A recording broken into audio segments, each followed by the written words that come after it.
Awaken your spirit, chosen ones.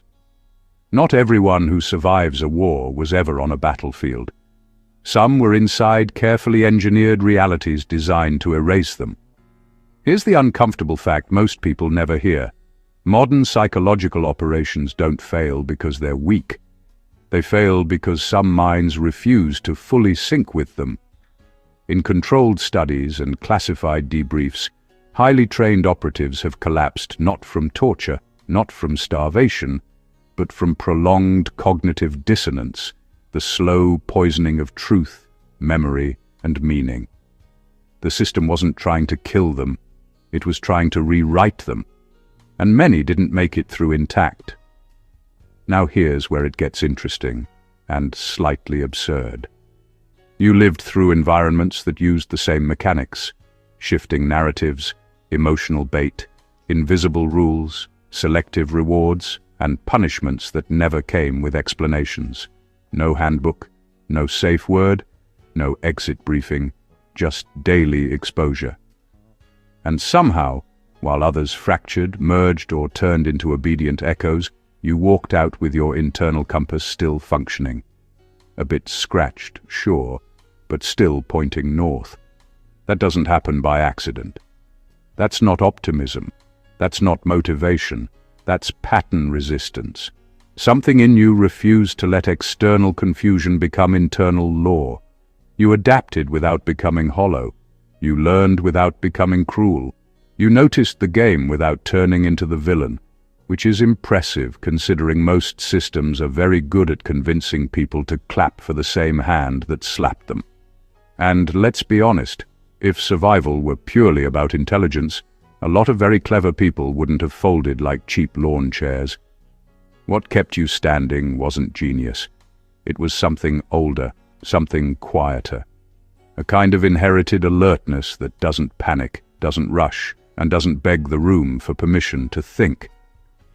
This isn't about ego. It's about lineage, about the kind of bloodline that doesn't disappear when reality gets edited. The kind that stays intact when the script changes mid-scene and everyone else pretends that was always the line. So if you've ever wondered why you feel different after everything you lived through, not better, not superior, just unassimilated, relax. You're not broken, you're just not programmable. And somewhere along the way, that saved you. Number one, you didn't break when reality gaslit you for years. Most people think breaking happens in loud moments, explosions, betrayals, dramatic endings. That's not how it usually works. Real psychological damage happens quietly, over time, through repetition. When reality keeps contradicting itself and everyone around you acts like nothing strange is happening. When rules change without notice. When you're praised for something one day and punished for the exact same thing the next.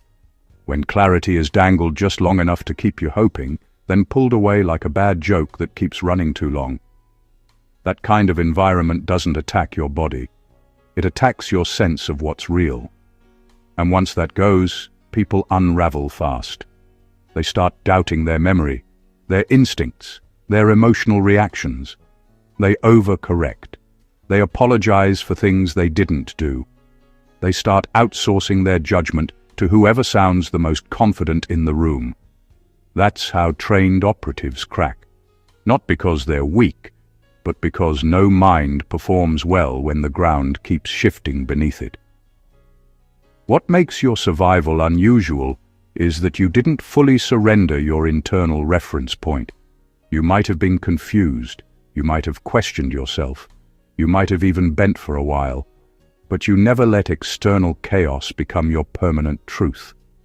Somewhere deep, you kept a quiet mental note saying, "This doesn't add up." You didn't need to shout it. You didn't need to convince anyone else. You just refused to erase it. That refusal matters more than confidence, intelligence, or toughness. Plenty of smart people lose themselves in gaslit environments because they're trained to trust systems, authority, or consensus. You trusted patterns instead. You noticed inconsistencies. You sensed when reactions didn't match actions, when explanations felt rehearsed, when apologies were demanded but accountability never traveled in the opposite direction. That ability usually comes from long exposure to unstable structures, families, societies, or systems where survival depended on reading between the lines rather than believing the script. It's not paranoia, it's calibration. You didn't win by being louder or tougher. You won by not letting confusion overwrite your inner compass. While others slowly adjusted themselves to nonsense just to reduce friction, you tolerated the discomfort of not fitting. And that's why you're still intact. Number 2, you instinctively stopped explaining yourself to hostile systems. Most people are trained from childhood to believe that if they just explain themselves better, things will work out. Use the right words, add more details, clarify your intentions. That belief collapses in hostile systems, but many don't realize it in time. They keep talking, keep justifying, keep offering context, and every explanation becomes another rope handed to the same structure that's already tightening around them. You learned, often the hard way, that some environments aren't confused. They're extractive. They don't want clarity, they want material. Every sentence you give them gets stored, reframed, selectively quoted, or weaponized later. The goal isn't understanding, it's control. Once you sense that, something in you shut the tap off. Not out of fear, not out of arrogance, but out of accuracy. What's striking is that you didn't need permission or theory to do this. You didn't read a book or watch a strategy video. Your nervous system clocked the pattern first. You noticed how explaining yourself never actually resolved anything, how the goalposts kept moving, how your honesty didn't lead to resolution, only more interrogation. So you stopped performing transparency for people who were never acting in good faith. This is where many people panic and overshare even more, thinking silence will make them look guilty. You went the opposite direction. You reduced input. You became precise. You learned that not everything deserves a response, and not everyone deserves access to your internal world. That's not secrecy. That's self-preservation. There's a quiet discipline in withholding explanations. It means tolerating misunderstanding without scrambling to fix it. It means letting people believe whatever keeps them comfortable, even if it paints you incorrectly. Most can't handle that discomfort. They'd rather betray themselves than sit with being misread. You didn't. That restraint isn't common. It often shows up in bloodlines that survived interrogations, surveillance, unfair hierarchies, or systems where speaking too freely had consequences. Over time, that wisdom becomes embodied. You don't argue with locked doors. You don't confess to walls. You conserve your words for places where truth is actually exchanged, not mined. By stopping unnecessary explanations, you cut off a major supply line of manipulation. You didn't become invisible. You became unreachable in the ways that mattered. And that single adjustment saved you from years of unnecessary psychological damage.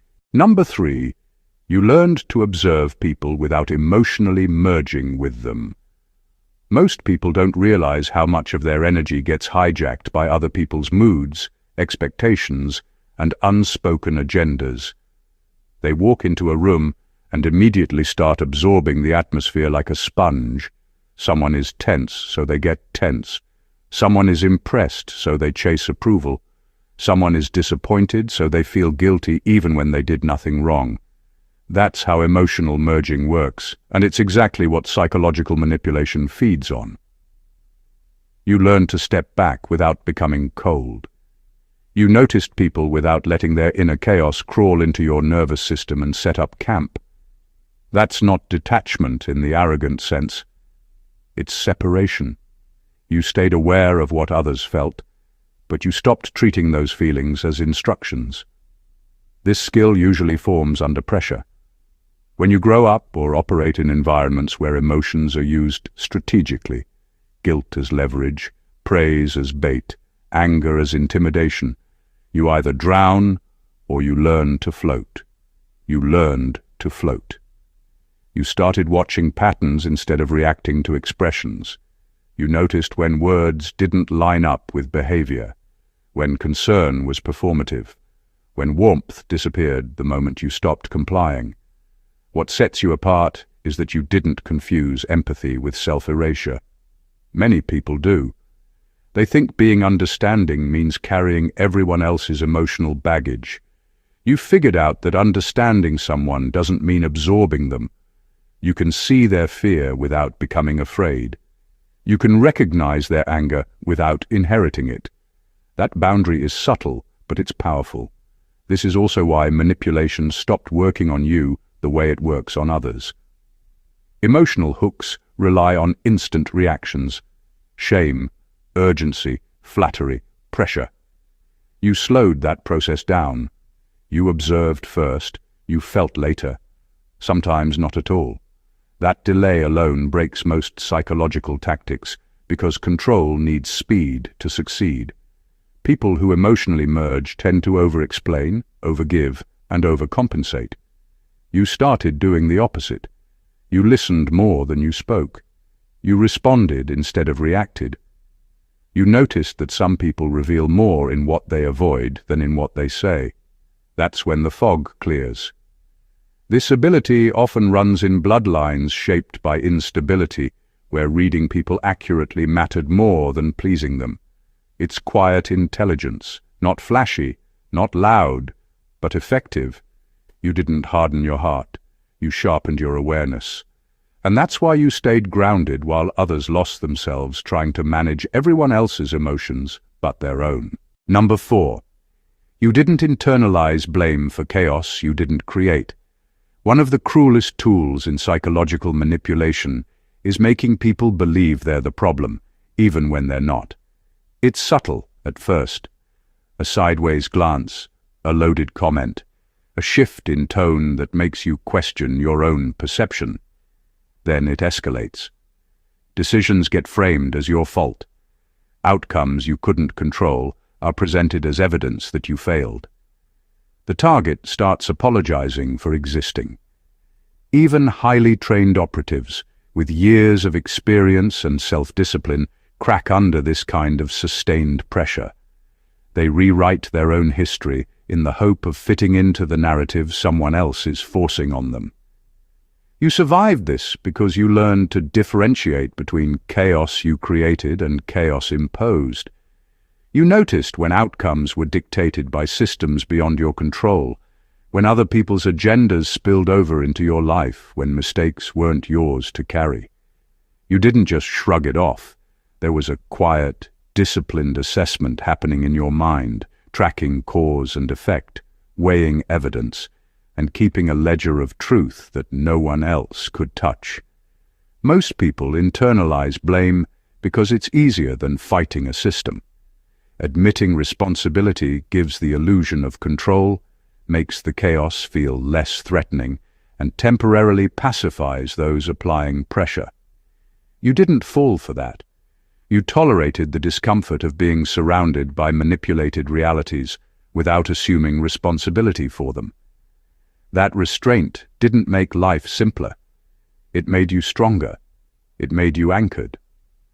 This skill is rare because it requires a kind of internal auditing that most people never practice. You had to learn to trust your own memory, your instincts, and your reasoning, even when the world kept insisting you were wrong. That trust isn't arrogance. It's survival intelligence inherited from environments where bending reality to someone else's version wasn't optional. By refusing to carry blame for things you didn't create, you preserved your mental architecture. You stayed untangled in a web designed to trap the unwary. While others internalized guilt and self-doubt, you moved through chaos with clarity, keeping the center of yourself intact. That's why, after everything, you're still standing and still yourself. Number 5, you adapted without losing your core personality. Adaptation is easy when survival depends on it. Most people change, bend, and shift, but the danger lies in letting the change overwrite who they are. Psychological operations are designed to do exactly that. to make you compromise your values, twist your morals, and adopt behaviors that feel foreign, all under the guise of fitting in or staying safe. Many highly trained operatives, despite all their preparation, get trapped in this trap. They survive the external assault, but become strangers to themselves. You didn't. You adapted to hostile systems, shifting strategies, and unpredictable rules, but you did it while keeping the essence of who you are intact. Your humor, your ethics, your instincts, your way of seeing the world, they didn't vanish. You learned to flow with circumstances without letting those circumstances rewrite your inner code. That's a rare skill because it requires constant self-monitoring in the middle of chaos. You had to observe how the environment demanded conformity and then consciously decide which parts of yourself could flex and which parts were untouchable. What makes this remarkable is that adaptation often comes at a cost. People soften their edges just to get through the day.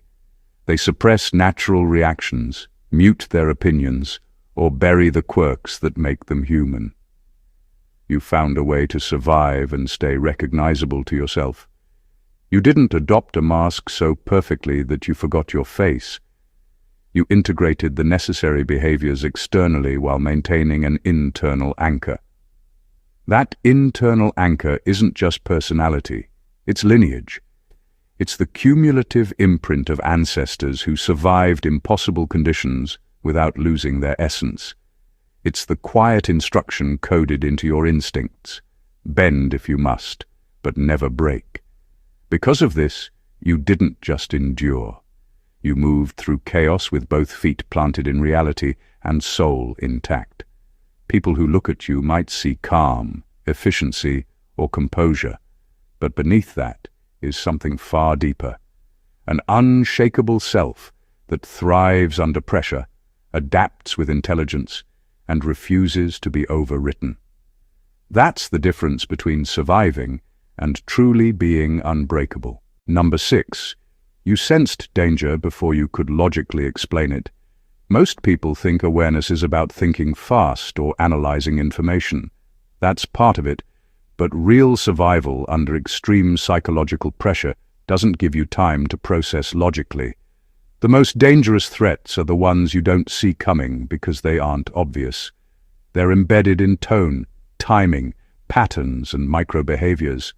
And while trained operatives often rely on protocols and manuals, you developed something different, a quiet pre-verbal radar that detects danger before it announces itself. It's not fear. It's not paranoia. It's instinct sharpened by exposure to systems designed to confuse, mislead, and control. You learn to notice tiny inconsistencies, a shift in tone, a hesitation in speech, a body language that doesn't match the words. You picked up on patterns that no one else flagged, and your nervous system stored them as warnings long before your conscious mind could articulate the problem. That split-second recognition often makes the difference between being manipulated and staying intact. This skill is rare because it isn't taught. It can't be memorized or simulated.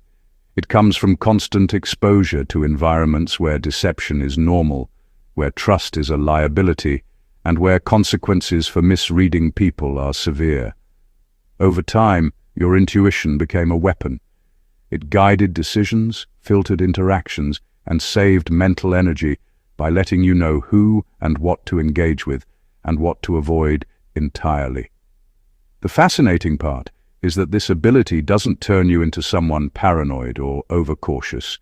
It doesn't make life slower or more anxious. Instead, it gives clarity. You move through situations knowing when to act, when to observe, and when to remain invisible. Others respond to chaos by panicking or overthinking. You respond by sensing the underlying currents before they rise to the surface. This preemptive awareness is why manipulation failed to root itself in you. While others reacted to events as they unfolded, you anticipated them and stayed one step ahead. It's a rare combination of patience, observation, and inherited pattern recognition, one that allows you to navigate complex psychological terrain without losing composure. You didn't just survive danger, you recognized it before it ever became real. Number 7. You became comfortable standing alone long before it was trendy. Most people treat isolation like a malfunction. The moment the crowd thins out, panic sets in. They rush to reattach themselves to anything that offers belonging, even if it costs them their integrity. Psychological operations understand this weakness well. Isolation isn't just a side effect. It's a strategy. Cut people off, make them feel abnormal for not fitting in, and they'll start reshaping themselves just to get back inside the group. That didn't work on you. You didn't romanticize being alone, but you didn't collapse under it either. You learned how to exist without constant reinforcement, without applause, without a chorus of people telling you who you are. While others equated solitude with failure, you slowly realized it was a neutral space, sometimes even a clarifying one. The noise dropped, the pressure eased, and for the first time, your thoughts sounded like your own. This isn't something people usually choose. It's something they're forced into, and most fight it hard. You stayed, you adapted, you figured out how to regulate yourself without external validation running the show. That ability breaks most psychological tactics, because systems rely on people fearing exclusion more than manipulation. You didn't. Standing alone taught you discipline. You stopped chasing agreement. You stopped performing for acceptance. You learned that being misunderstood is survivable, and that loneliness doesn't kill you. Confusion does. While others re-entered spaces that drained them just to feel included, you weighed the cost and often walked away. This kind of comfort doesn't come from confidence quotes or motivational phases. It comes from bloodlines that survived displacement, exile, or social instability, where standing apart wasn't a personality trait, it was reality. Over time, that endurance becomes internalized. You stop equating numbers with safety. You stop assuming the majority is right. You trust your footing even when no one is standing beside you. What's ironic is that people often read this as strength later on, once it's packaged nicely. They call it independence, individualism, depth. But you know the truth. It wasn't glamorous when it started. It was quiet, uncomfortable, and necessary. By learning to stand alone early, you removed one of the strongest levers control systems use. You didn't need to be rescued by belonging. You already knew how to survive without it, and that made you far harder to bend. Number 8. You recognized when authority was performative, not legitimate. Most people are trained to trust authority. It's hardwired into schools, workplaces, and social systems. Obedience is framed as safety, respect, or civility. Psychological operations exploit that instinct ruthlessly. They wrap manipulation in uniforms, titles, and rituals so polished you can't immediately see the intent. The goal isn't to educate or lead, it's to control. Most highly trained individuals fold because they mistake performance for legitimacy. They follow, comply, and internalize orders, even when the rules make no sense. You didn't. Somewhere along the way, you learned to watch carefully, not just listen. You noticed when speeches were rehearsed and actions contradicted words. You noticed when authority figures punished inconsistently, rewarded arbitrarily, or demanded loyalty over logic. You saw the difference between people who led because they were capable and people who led because they needed to be obeyed. That discernment isn't taught. It's earned by surviving environments where titles and rituals can be weaponized. Your recognition of performative authority gave you an edge. You didn't waste energy complying out of instinct. You didn't confuse confidence for truth.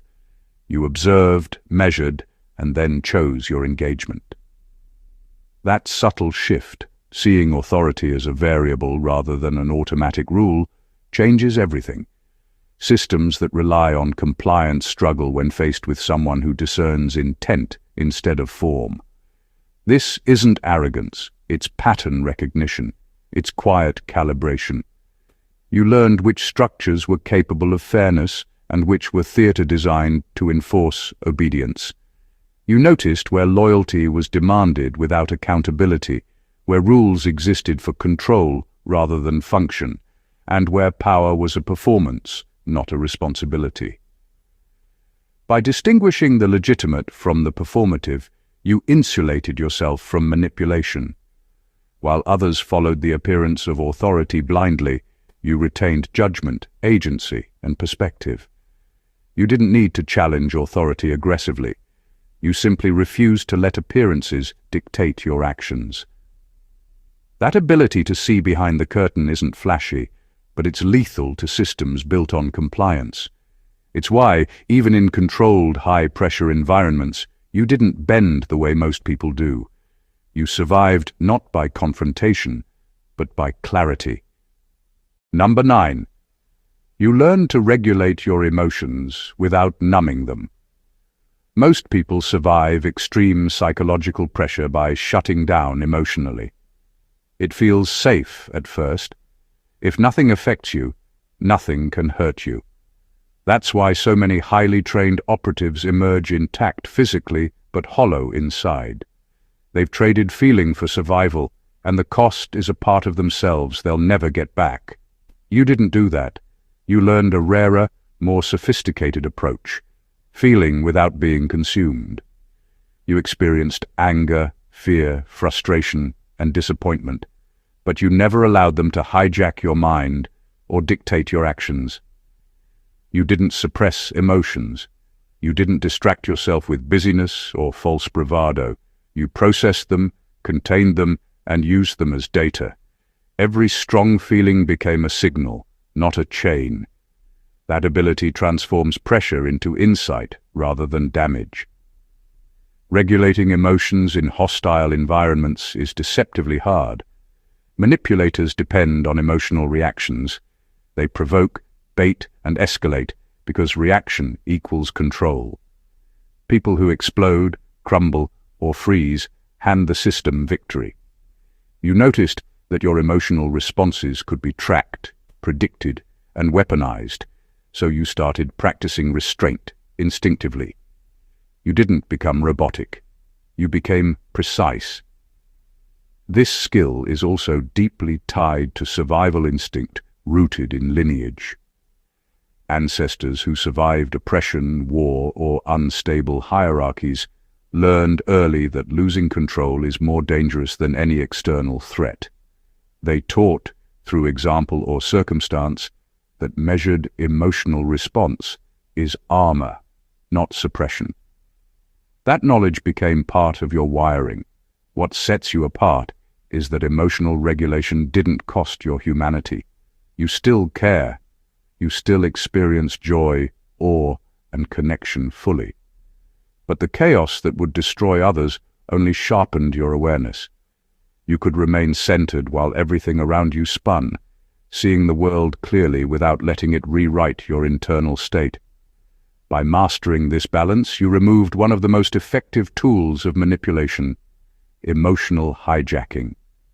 You survived the storms not by feeling less, but by feeling smarter. You stayed alive, intact, and fully present, and that makes you exceptionally rare. Number 10. You noticed when narratives changed but pretended they didn't. Most people live their lives believing the world is consistent. Rules stay the same, promises mean something, and yesterday's truth will hold tomorrow.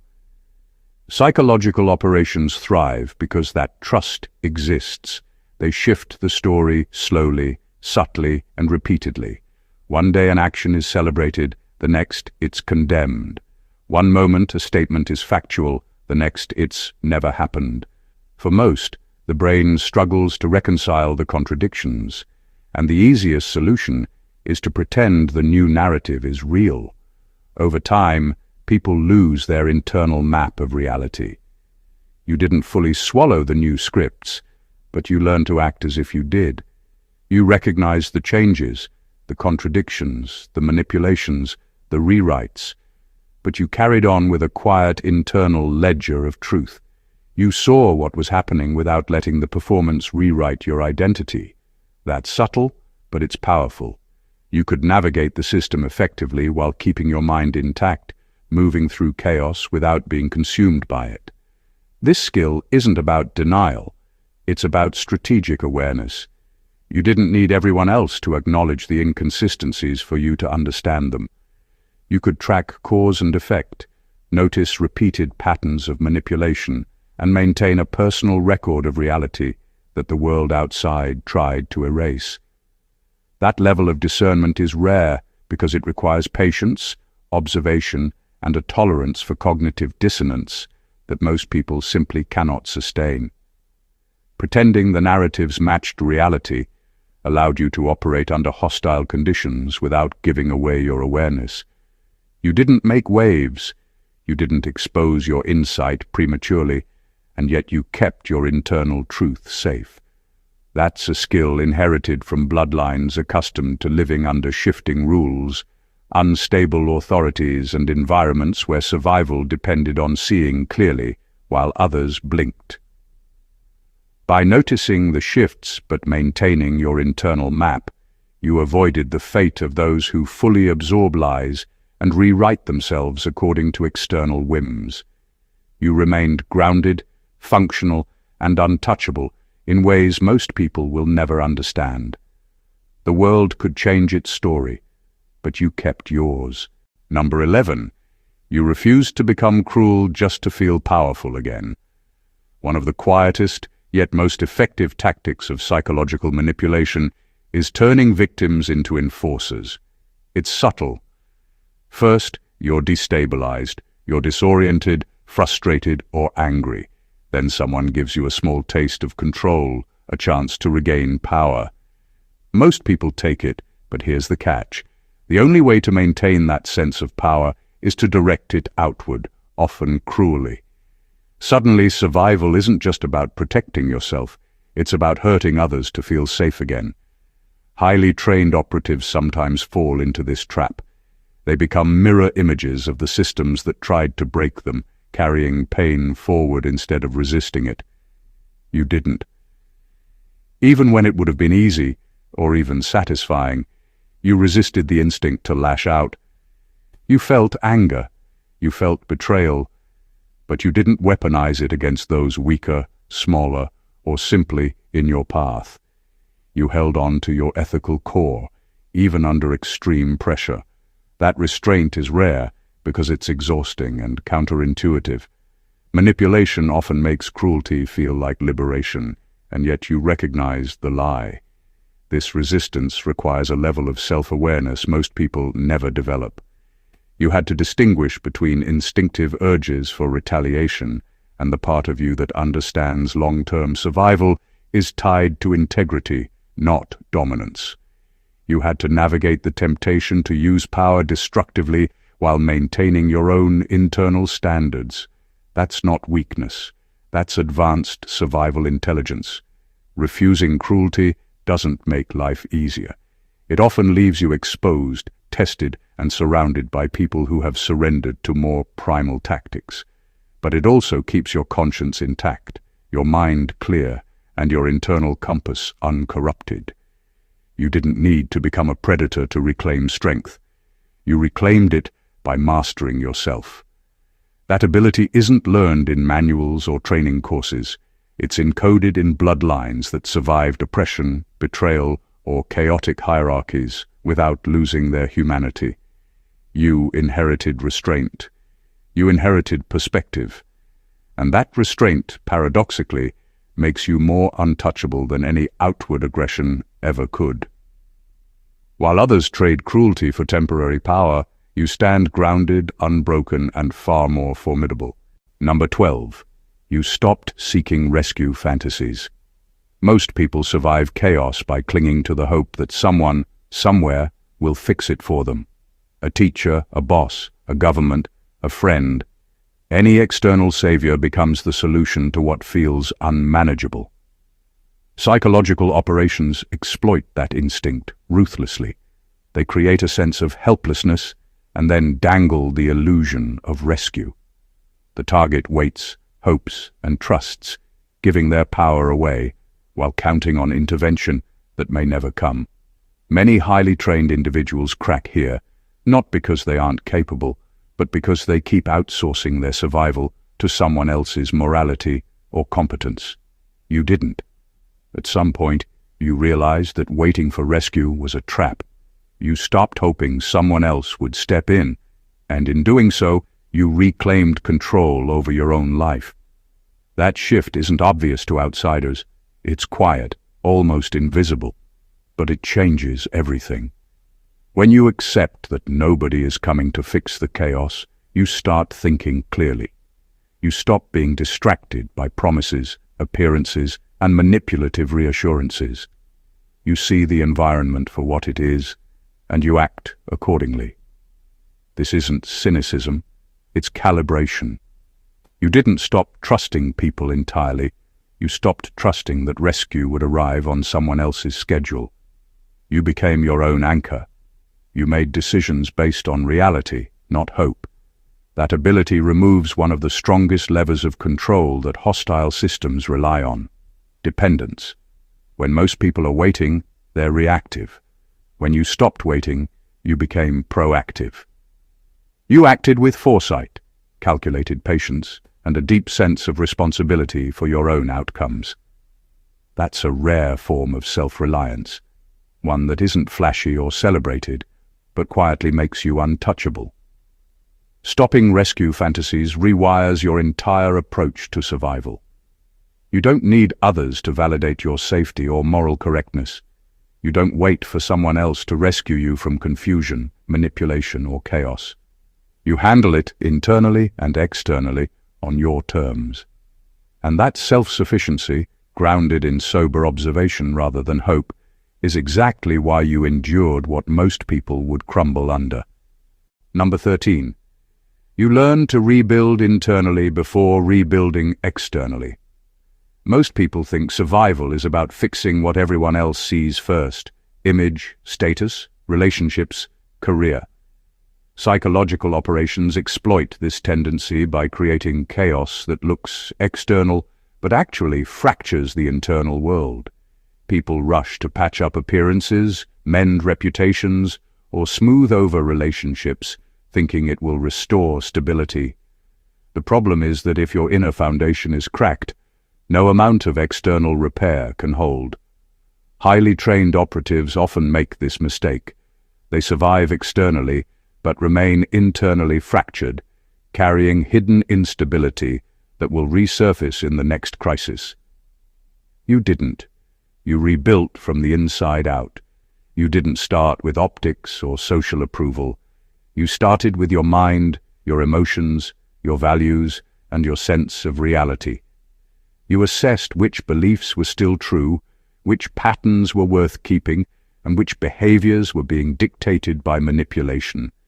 You healed, reorganized, and strengthened the internal architecture first.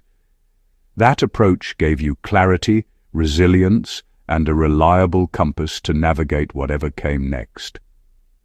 Internal rebuilding isn't glamorous, and it's not fast.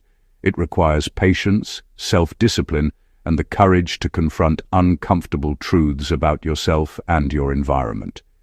You had to sit with confusion, distrust, and fear while making sure they didn't erode your core. Many people avoid this work because it's exhausting and invisible.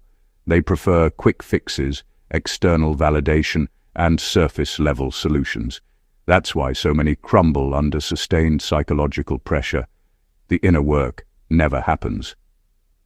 By rebuilding internally first, you gained the rare ability to approach external challenges strategically rather than reactively. Your actions were deliberate, grounded in reality, and aligned with who you truly are.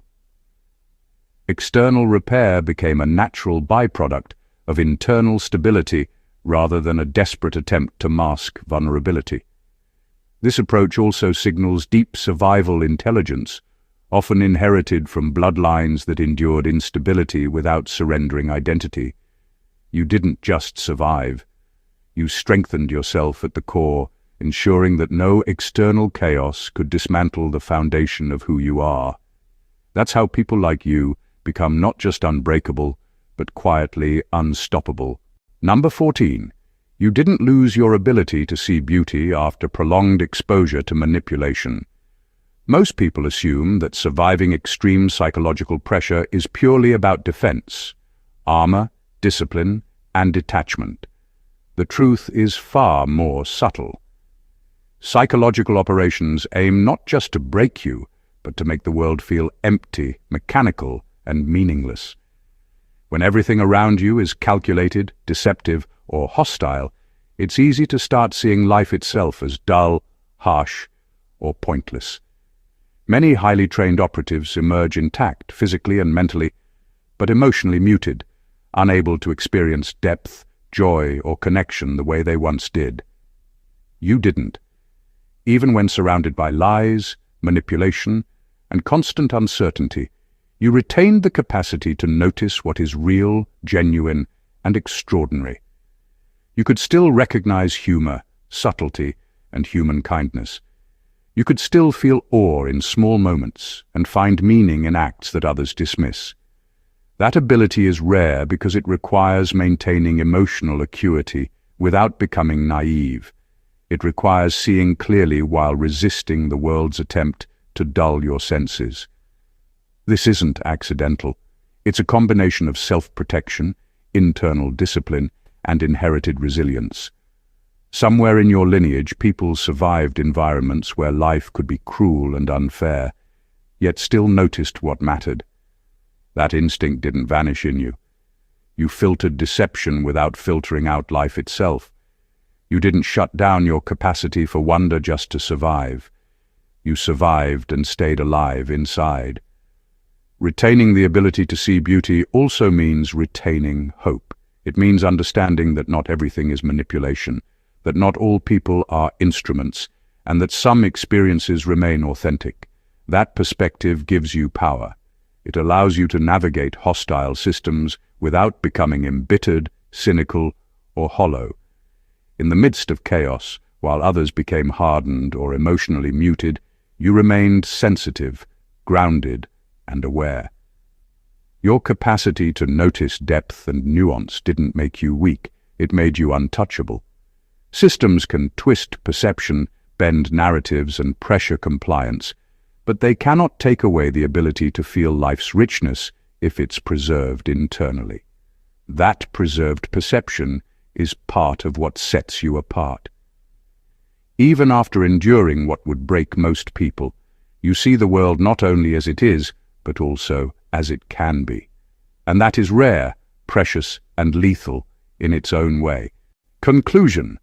Surviving environments designed to confuse, manipulate, and break people is not a simple act of resilience. It's a testament to something far deeper. You didn't just endure chaos, manipulation, or shifting narratives. You adapted without losing your essence. You observed without merging. You felt without being consumed. You maintained clarity when everyone else was gaslit, and you rebuilt yourself from the inside out while keeping your humanity intact. Every skill, every instinct, every quiet act of resistance wasn't luck. It was a reflection of lineage, pattern recognition, and rare internal strength. You became untouchable not by hardness, but by precision, not by isolation, but by understanding, not by force, but by mastering yourself. While others folded, assimilated, or hardened into bitterness, you preserved the rare combination of awareness, empathy, and discernment that allowed you to navigate the impossible while remaining fully yourself. You saw reality clearly, resisted the scripts imposed on you, and retained the capacity to experience life's depth and beauty, even under relentless pressure. That is not just survival. That is mastery. That is unbreakable intelligence shaped by necessity and refined by choice. The truth is, the systems built to control, intimidate, and manipulate may bend many, but they cannot bend someone who knows themselves, trusts their instincts, and refuses to surrender their internal compass. What you endured, what you mastered, and what you preserved sets you apart in ways most will never understand. And that power, that clarity, that rare, unshakable essence is your legacy. If this resonated with you, make sure to subscribe to the channel to catch more insights that dig deeper than surface-level advice. Drop a comment to share your thoughts or experiences, and don't forget to share this video with someone who needs to see the truth about resilience, strength, and surviving the impossible. You've earned a seat in this conversation. Let others learn from it too. Stay awakened, chosen ones.